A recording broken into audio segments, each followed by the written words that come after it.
Chapter 3.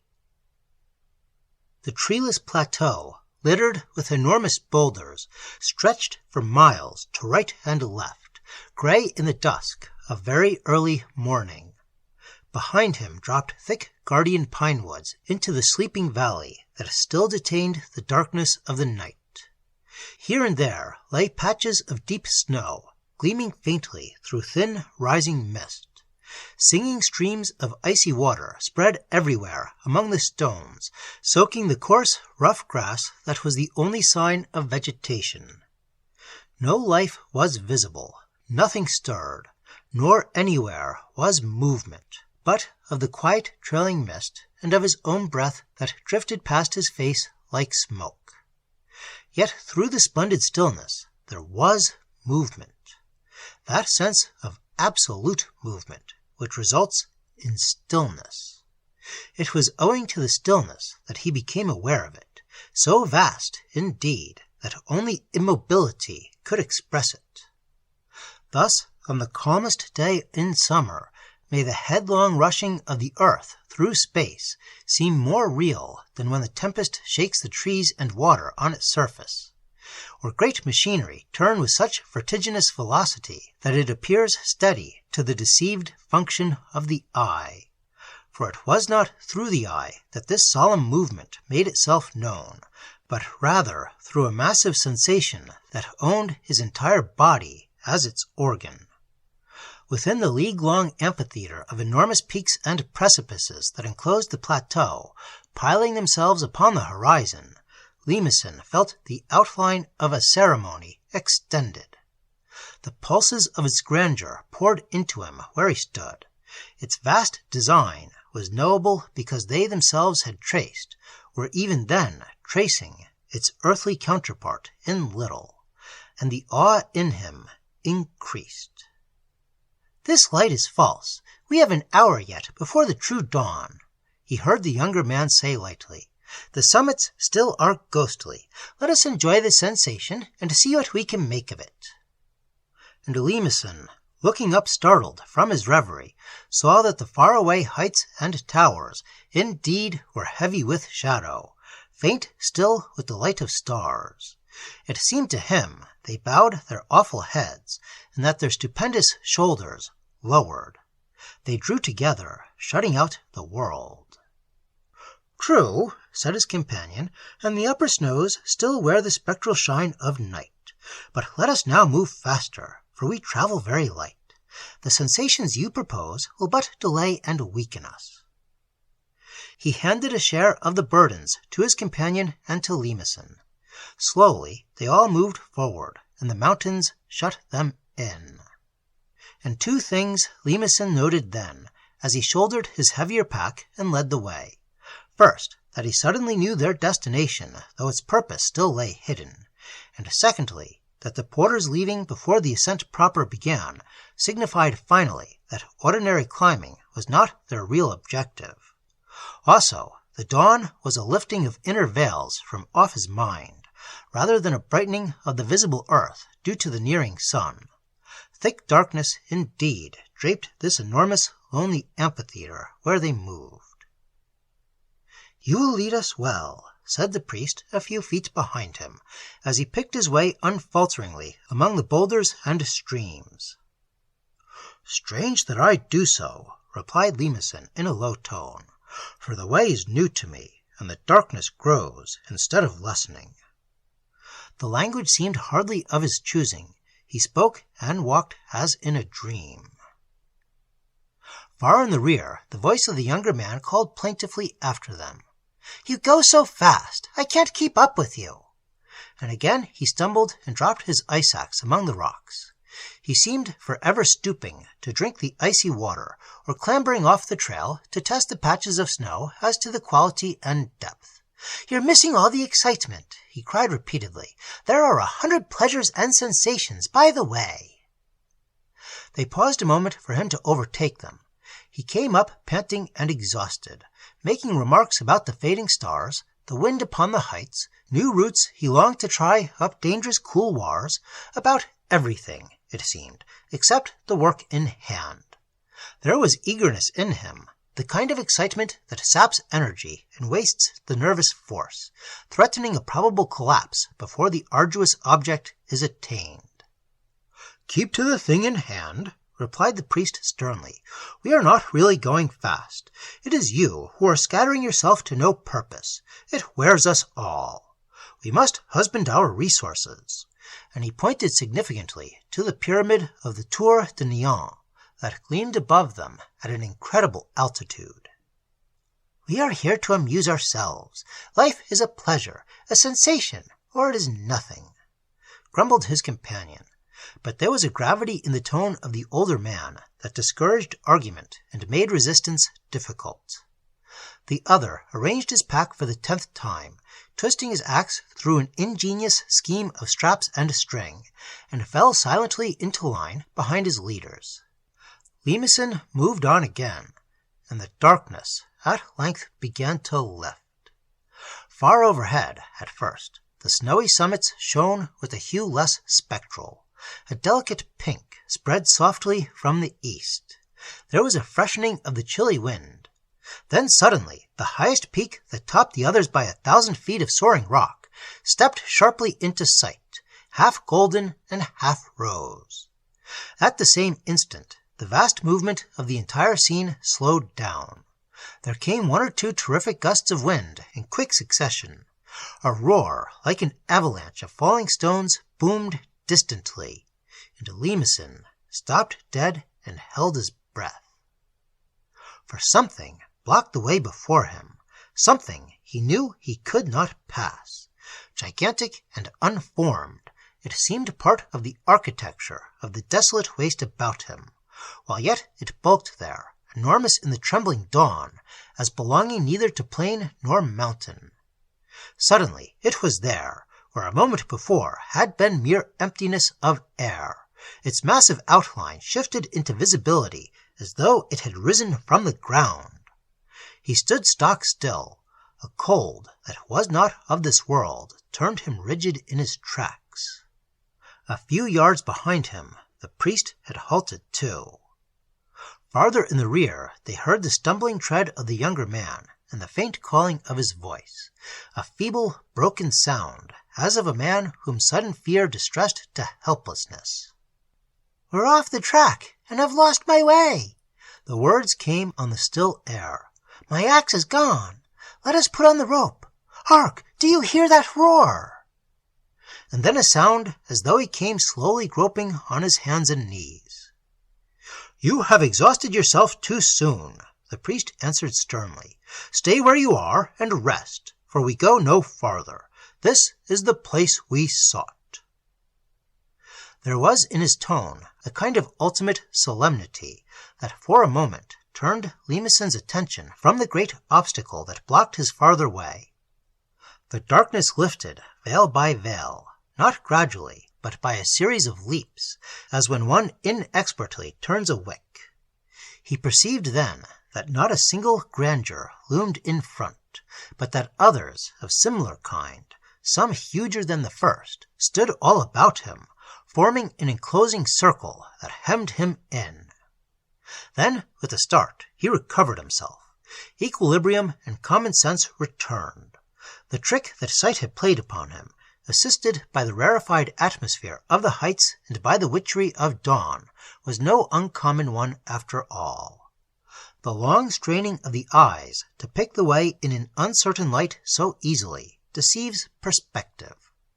Delusion ever follows abrupt change of focus. These shadowy, encircling forms were but the rampart of still distant precipices whose giant walls framed the tremendous amphitheater to the sky. Their closeness was a mere gesture of the dusk and distance. The shock of the discovery produced an instant's unsteadiness in him that brought bewilderment. He straightened up, raised his head, and looked about him. The cliffs, it seemed to him, shifted back instantly to their accustomed places, as though, after all, they had been close. There was a reeling among the topmost crags. They balanced fearfully, then stood still against a sky already faintly crimson.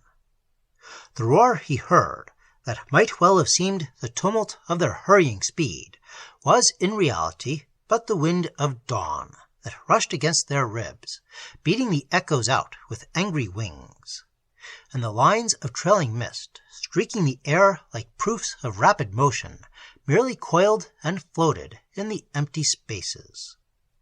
He turned to the priest, who had moved up beside him. "How strange," he said, "is the beginning of new light. My sight went all astray for a passing moment. I thought the mountains stood right across my path, and when I looked up just now, it seemed they all ran back." His voice was small and lost in the great listening air. The man looked fixedly at him.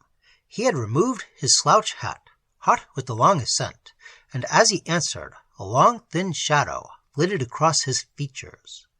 A breath of darkness dropped about them. It was as though a mask were forming. The face that now was covered had been naked. He was so long in answering that Limousin heard his mind sharpening the sentence like a pencil. He spoke very slowly. "They move perhaps even as their powers move, and their minutes are our years. Their passage ever is in tumult. There is disorder, then, among the affairs of men. There is confusion in their minds. There may be ruin and disaster, but out of the wreckage shall issue strong, fresh growth. For, like a sea, they pass." There was in his mien a grandeur that seemed borrowed marvelously from the mountains. His voice was grave and deep. He made no sign or gesture, and in his manner was a curious steadiness that breathed through the language a kind of sacred prophecy. Long, thundering gusts of wind passed distantly across the precipices as he spoke. The same moment, expecting apparently no rejoinder to his strange utterance, he stooped and began to unpack his knapsack. The change from the sacerdotal language to this commonplace and practical detail was singularly bewildering. "It is the time to rest," he added, "and the time to eat. Let us prepare." And he drew out several small packets and laid them in a row upon the ground. Awe deepened over Limousin as he watched, and with it a great wonder too, for the words seemed ominous, as though this man, upon the floor of some vast temple, said, "Let us prepare a sacrifice."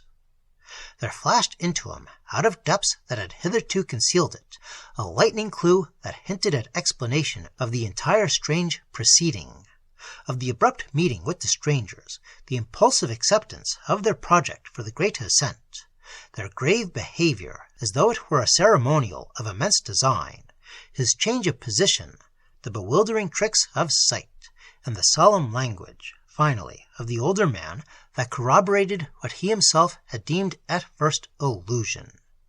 In a flying second of time this all swept through him, and with it the sharp desire to turn aside, retreat, to run away. Noting the movement, or perhaps divining the emotion prompting it, the priest looked up quickly. In his tone was a coldness that seemed as though this scene of wintry desolation uttered words. "You have come too far to think of turning back. It is not possible. You stand now at the gates of birth and death. All that might hinder you have so bravely cast aside. Be brave now to the end." And as Limousin heard the words, there dropped suddenly into him a new and awful insight into humanity, a power that unerringly discovered the spiritual necessities of others, and therefore of himself. With a shock, he realized that the younger man who had accompanied them with increasing difficulty as they climbed higher and higher was but a shadow of reality. Like the porter, he was but an encumbrance who impeded progress, and he turned his eyes to search the desolate landscape. "You will not find him," said his companion, "for he is gone. Never, unless you weakly call, shall you see him again, nor desire to hear his voice."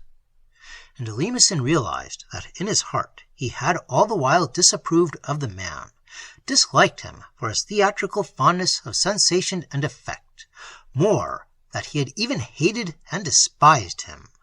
Starvation might crawl upon him where he had fallen and eat his life away before he would stir a finger to save him. It was with the older man he now had dreadful business in hand. "I am glad," he answered, "for in the end he must have proved my death, our death."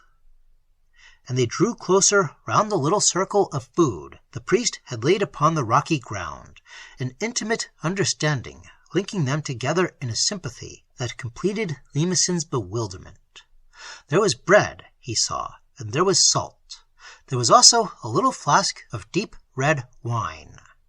In the center of the circle was a miniature fire of sticks the priest had collected from the bushes of wild rhododendron. The smoke rose upwards in a thin blue line. It did not even quiver, so profound was the surrounding stillness of the mountain air, but far away among the precipices ran the boom of falling water, and behind it again the muffled roar as of peaks into snowfields that swept with the rolling thunder through the heavens. "They are passing," the priest said in a low voice, "and they know that you are here. You have now the opportunity of a lifetime, for if you yield acceptance of your own free will, success is sure.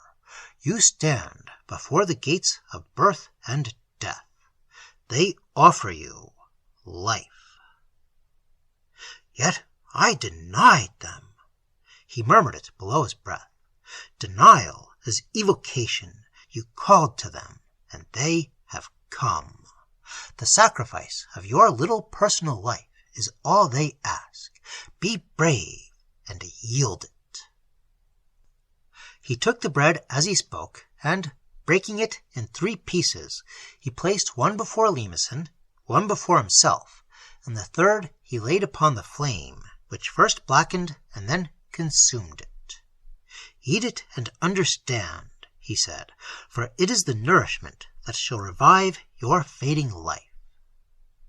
Next, with the salt, he did the same.